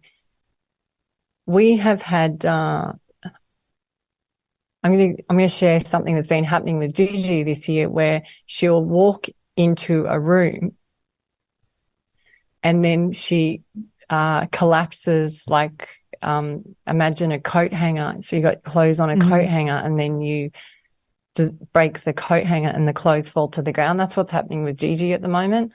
So she's getting, she says she is, when she's on the ground, she's completely out, completely gone, which is freaky for a mum. Yeah. But it's happened a few times now. So the last one she did, she broke our dining table. So she falls heavy when she lands. So Wow. it can be dangerous. So she falls to the ground, like collapses, and then we have to wake her up. When she wakes up, she doesn't look like Gigi. So again, it looks a bit like how that experience was for me in 2017. So we have to make her remember who her Gigi-ness is in her face, because all her muscles in her face don't look like Gigi. She does not look like Gigi. She's not the same color as Gigi. She doesn't have the same eye contact with you as Gigi. It just looks like a foreign being, like an avatar. And it's it's an avatar experience. She says that she goes and draws the being. She'll describe what happens when she's gone. Sometimes she's gone for a year or 2 years in that couple of minutes, and she will explain the information they give to her. And sometimes it's technology, sometimes it's healing. So is that experience real to me? Well, it is. It's happening. It happens more than once. She's learning now a bit better to control it a bit better, so that it isn't breaking furniture, and because she has, they leave marks on her too, like finger marks and things like that. Different fingers, not normal fingers, like long 2 fingers or, and she'll tell me what they've done there, or she'll tell one of the other family members. It's, so when someone says to me, "Oh, do you have proof?" Well, no, I don't, but I'm telling you this experience as a storyteller, so that maybe if something was happening to you like that, maybe you can look into it a bit more, so that you don't feel that you're crazy or your son's crazy, or you might actually be doing something great for the universe. Yeah, exactly. I think, go ahead. I just wanted to say it was probably 1996, 95, 96. I woke up and I felt something on the back of my neck, like kind of at the base of where my spine and my skull meet my spine. And I kind of was like, oh, did I get a bug bite back there? And my best friend, we were living together at the time, and she looked, and there was a perfect triangle piece of flesh taken out of the back of my neck with a needle point in the center of that. And maybe 2 years later, kind of somewhere around there, I have this little black dot that's right at my temple that I have dug at it. I've tried to get it out, and I can't remove whatever that is there. So I think that there are physical manifestations of these experiences, but if you try to go to a doctor or if you take a picture of it and you show it to someone else, it creates such cognitive dissonance that they have no language for what's happened to you. You just know that you've experienced something. You just don't know who to go to talk to about these types of things. It's easier for them to say, oh, well, that's just off that movie. Yeah. It's so much it's easy. Oh, once they say that and they put you in that box, that's so easy for the brain to understand. What's interesting is that point that you are talking about is a crucial point, and we have found this with many people that we have spoken with. Our fourth son, Jet, mm-hmm. the one where I changed my hair color, he has a white diamond on the back of his head in his hair. Mm. And so when we shave his hair, it's more pronounced and it looks like it glows in the sun on the back of his neck. Wow. And so like we call it the white diamond or the white grid, diamond grid. And it's at that point. Richard, this was in the heart of COVID.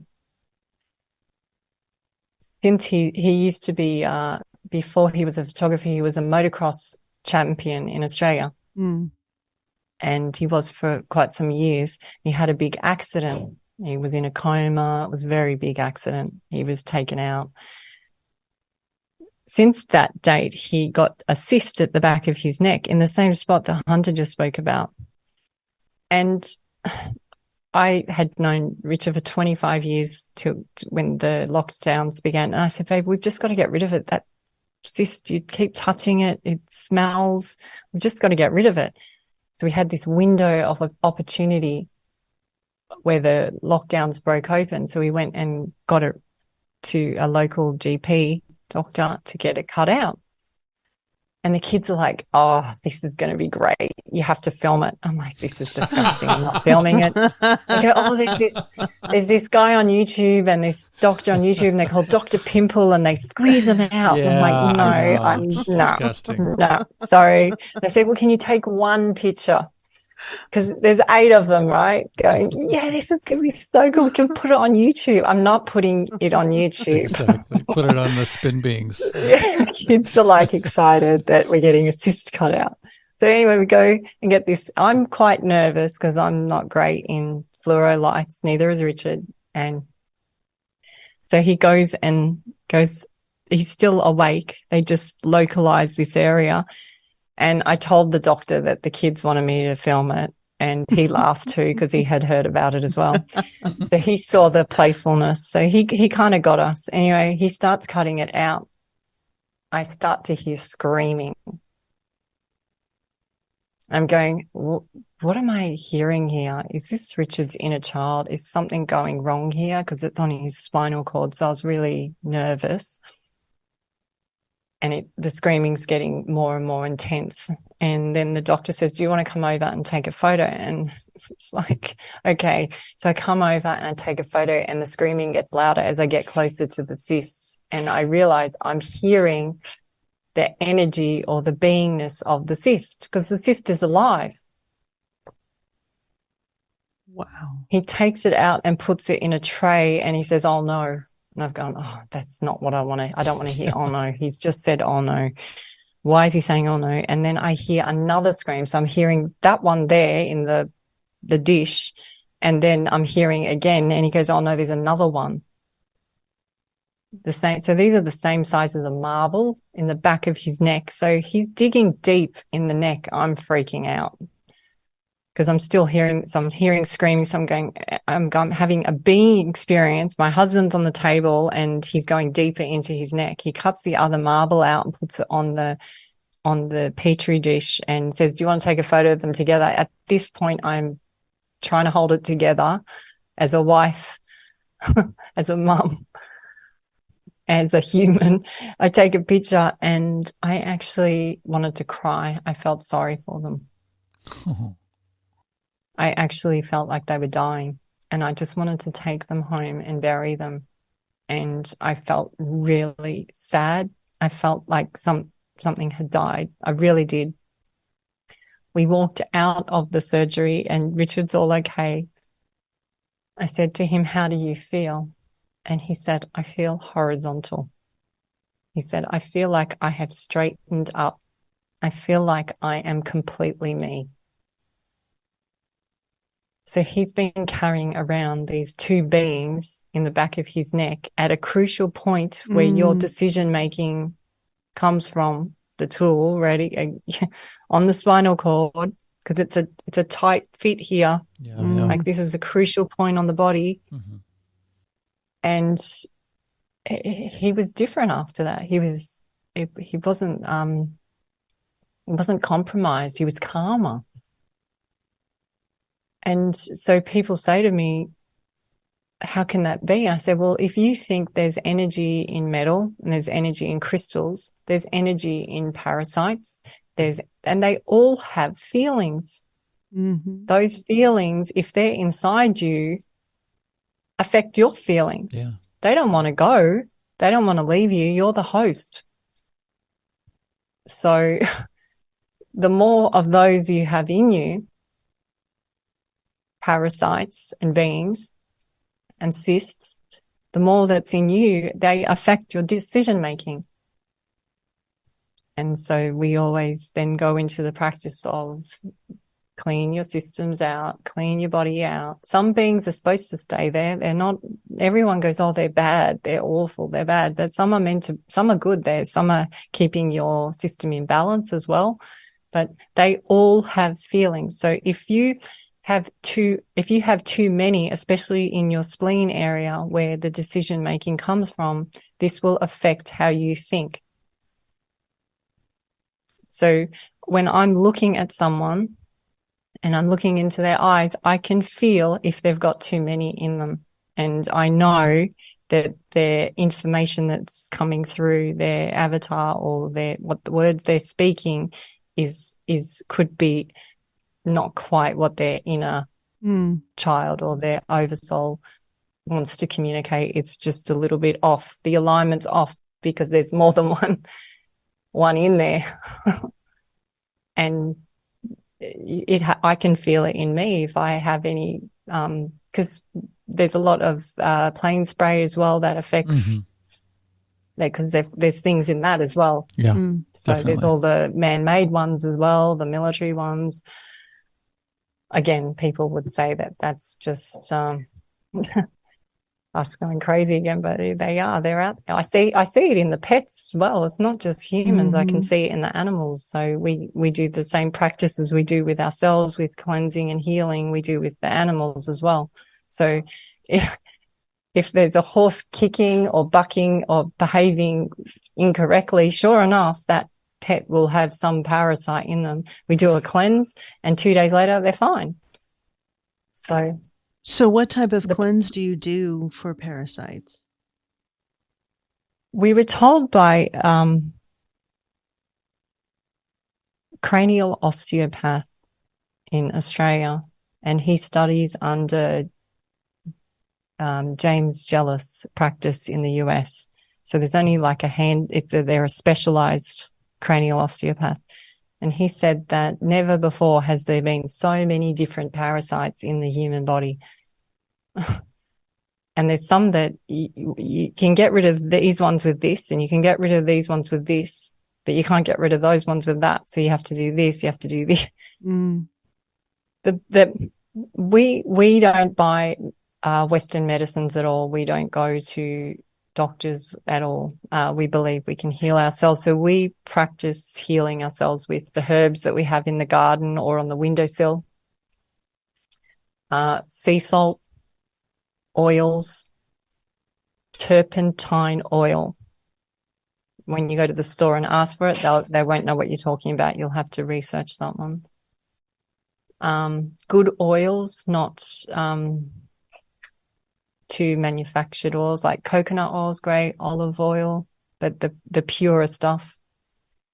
Castor oil, putting just a block of charcoal from your fire pit or, your fireplace outside or fireplace inside and just throwing it in your water. Amazing what it will do for you. We don't buy charcoal. We grind our own charcoal up in a coffee grinder and we take it and give it to our animals.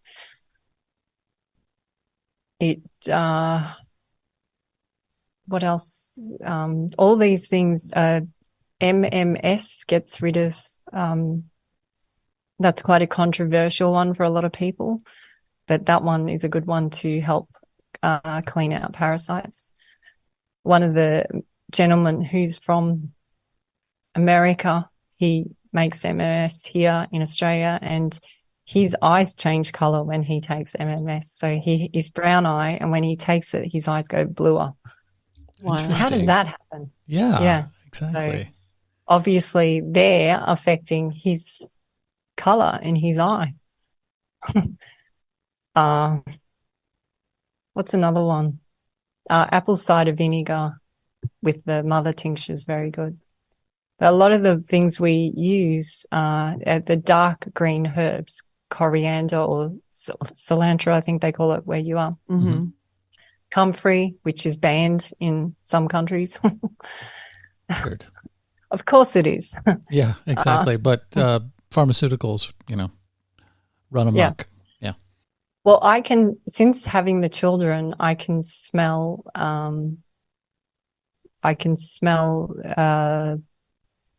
chemicals or tampered with products in food and tablets, and I can smell the glue in the tablets or the capsules. So even though sometimes some of our family members might take them, I'm like, I can smell the glue, and they're like, yeah, okay. Because I know that depends on what frequency you're at. At a certain point, you won't be able to take that anymore. As your frequency adjusts, because your diet adjusts as your frequency adjusts. That's the other thing. People think, oh, well, if I go on this diet, will that be it? And I'm like, no, because you're an evolving creation. So as you evolve, you will need different diets. You can't just stick to that one that you had 10 years ago. You will have to adjust as you evolve. So, and we've noticed with the same with the animals as well. They have to evolve with it as well. So we always say, take it in small steps first. To stop having white sugar first. Keep it simple. Stop having flour first. Stop the gluten next. Slow it down. Even just practice it for 2 weeks and see if you feel different. Do trial and errors on yourself, but do it in small increments first. Don't freak your body out, because instantly, as soon as you freak out, if you're in a lower frequency state, you're going to say there's something wrong. So we're talking about frequency adjustment here, not parasites anymore. No, it's the same. Okay. Because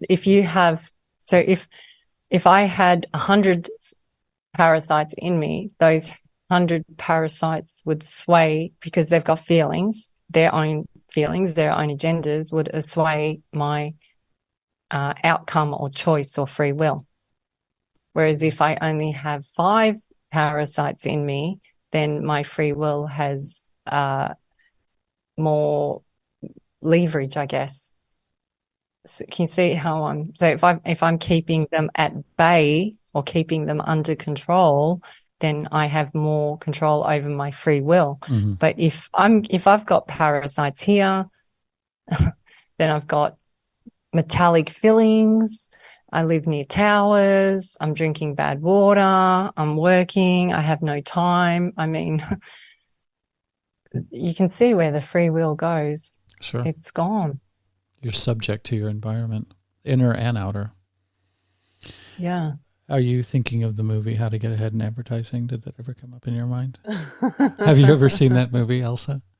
Which one's that one? It's a Richard Grant movie, How to Get Ahead in Advertising. How to Get Ahead in Advertising. Uh-huh. It's an 80s movie. It's a fantastic Is it? movie. Yes. Richard Grant is an advertising executive, a total bastard. Just talk about low frequency. He's very low frequency, but he's stressing out so much about this advertising campaign about a zit cream that he develops a boil on his neck. And the boil just keeps getting bigger and bigger, so much so that it starts to grow little mouth and eyes, and has a personality of its own. And it's speaking for him. It starts insulting people around him and just like cutting down everybody. And then pretty soon it takes over. It gets so big, his head gets small. It gets pushed back in his body, and the boil's head takes over. And it's amazing. It's a fantastic movie. I'm going to go watch that. Yes. Now. Yeah, it's so good. I don't know where. I'm going to tell the kids, if we didn't get that out of Richard's neck, that's why. Yeah, exactly. He would add 2 of them. Yes. Yeah, for sure. Twins. Yeah. Wow. Well, see now that, if you heard that and you're in a low vibe, Mm-hmm. and then I tell that story, they go, oh, what show she just watched? Exactly. Yeah. So that it makes you look foolish. It makes you look like that man on the street corner calling out prophecies. Yeah. Or just talking to somebody that you can't see. Yeah. You're the crazy storyteller. Yeah. Mm-hmm. But we're not the crazy story. We have to all now remember that we are all telling our stories to assist others, to assist also the young coming through, the seeds. So it's really important. And it's shows like these are invaluable. This is the new abundance. These shows are the new abundance. People will be drawn to these shows for your frequency. I think the most powerful thing that you said was about the washing machine. And I just want to touch on that for a moment because, again, I swing it back to my best friend. She sent me a text and said, my washing machine has broken. And she said, it has been broken for the past 2 weeks, and I'm just being spacious. I'm just letting what's happen. And I know she's going to listen to this show. So I just want to just put a pin there so that she recognizes, which I'm sure she will, and remembers that it's for her just to take this moment to absorb the energy of what's happening around her right now, and that it's not necessarily a bad thing, just to be spacious and understand that this is part of the process. Hunter, I love you for saying this because now we become practitioners.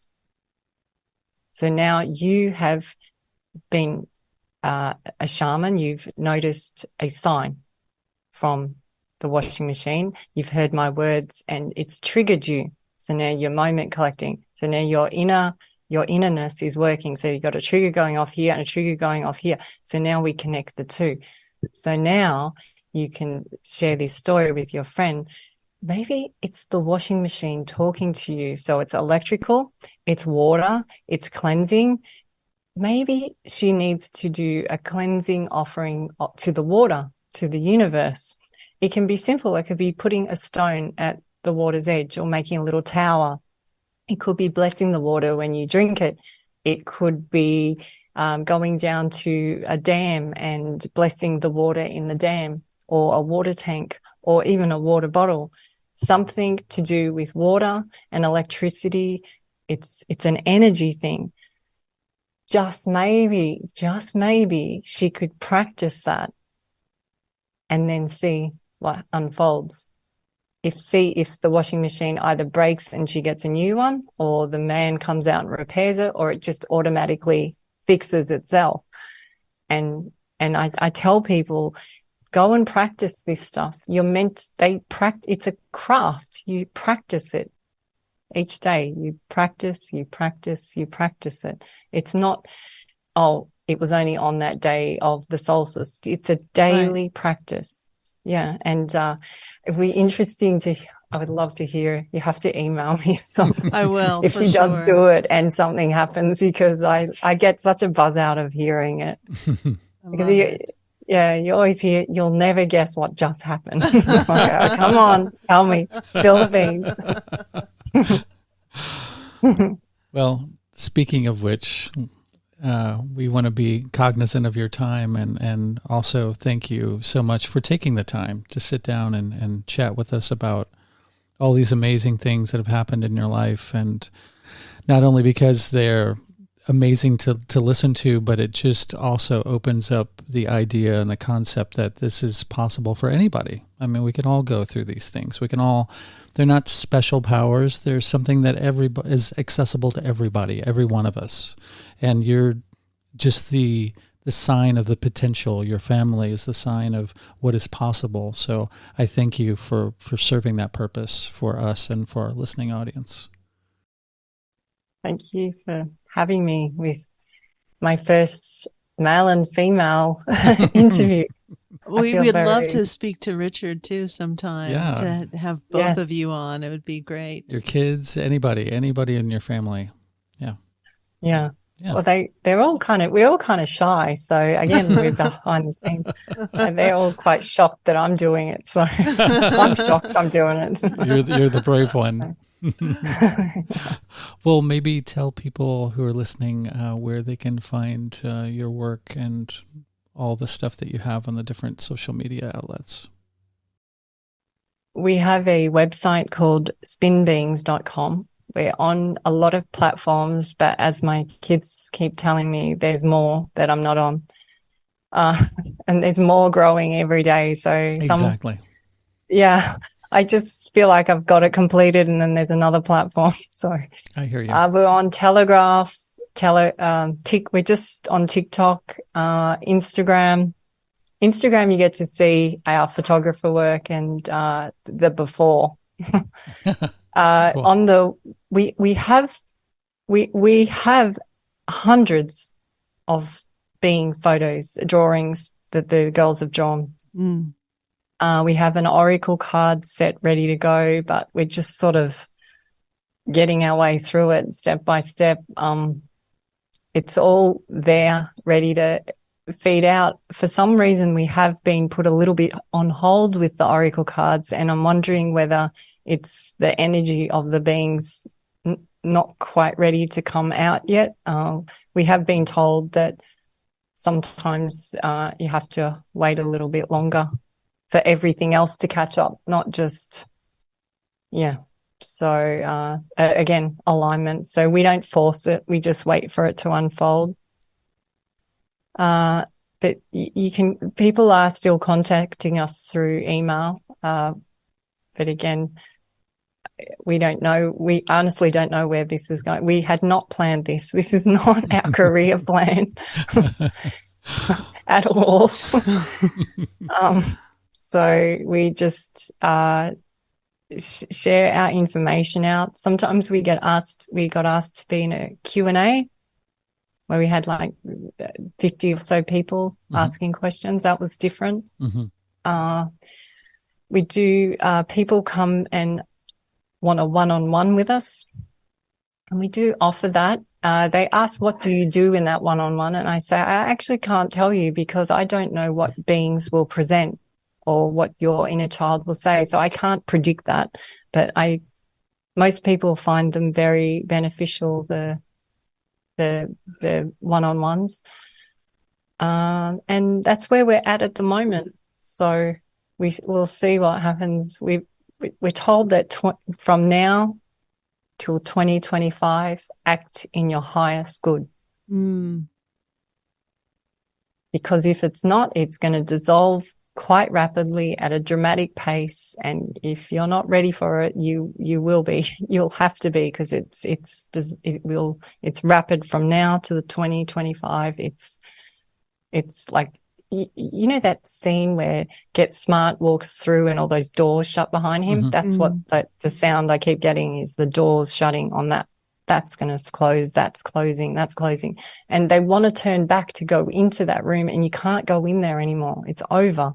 It's tired. It's dirty. It's gluggy, it's dull.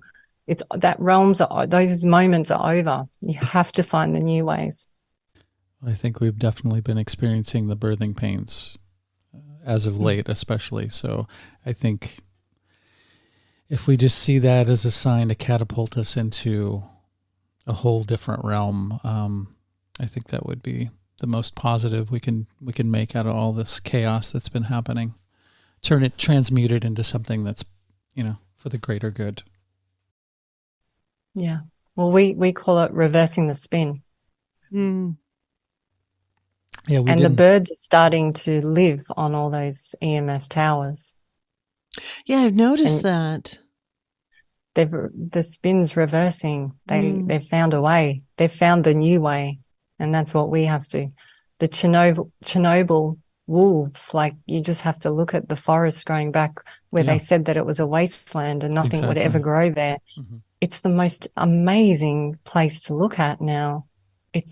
And it's been left alone. No human intervention either. Yeah. No environmentalists, no land care, no animal welfare. It's just been left alone to reheal, recalibrate, reverse the spin of that area. And we can do that. I almost sent you a video of wolves. That's really amazing that you said that. This morning I have this video of wolves walking through a forest, like in a pack that was caught like on a deer blind or a deer camera in the forest. And it's such a beautiful film. It's maybe 10 to 15 seconds of it, but it's absolutely beautiful. I'll send it to you so you can see. Oh, thank you. That'd be a good band name, the Chernobyl Wolves. Well, it sounds like a band name. It does. This has been such an honor and such a blessing to meet you. And thank you. Thank your family for us. We are so just privileged to speak to you, and we look forward to another conversation sometime soon. Absolutely. Absolutely. Thank you so much, Elsa. Thank you, guys. Yes. It's been fun. Thank you. Yeah. And we'll let you know when this goes live. Christmas Eve. Thank you so much. Yes. Christmas. Oh, it's my present. Thank you. Yeah, absolutely. Exactly. All right. Take care. We'll talk soon. Bye. Goodbye. Bye. Our humble apologies for not including the usual afterbabble after the show, but this whole thing kind of just fell together very spontaneously. I believe I heard Elsa on Forbidden Knowledge News last Saturday. Contacted her immediately because I knew that I wanted to have a conversation with her, and I knew Hunter would be into it too. She immediately got back to us, and within 2 days, we recorded the episode. During the episode is when I found out that her and her family first came out to the public with their story on Christmas Eve of last year. And so that time was just coming up, really literally tomorrow, the day after I'm recording this. And I thought, what better time to release it than on the year anniversary of them sharing with the world this incredible series of events that her and her family have been experiencing for not only the last 10 years, but experiences that led up to those experiences, basically all of her life. So it was all very fortuitous by chance. I think not, but it fell together fantastically. I hope that you enjoyed the show. If you have any suggestions for guests or casserole recipes, praise, or criticism, you can always send them to the Melt Podcast at protonmail.com, or you can send them to Hunter at hunter-muse@protonmail.com. And yeah, as usual, we thank you all so very much for listening. You're very, very much appreciated. I hope you gleaned something positive from this episode, and Merry Christmas, or whatever holiday it is that you celebrate during this time of year. Christmas is mine. Not a Christian, but I have loved Christmas ever since I was a child, and since then it's just been sort of a sentimental fetish to me, but in the best of ways. So Merry Christmas to you all, and look forward to much more fantastic Melt stuff in the coming year. Ta-ta!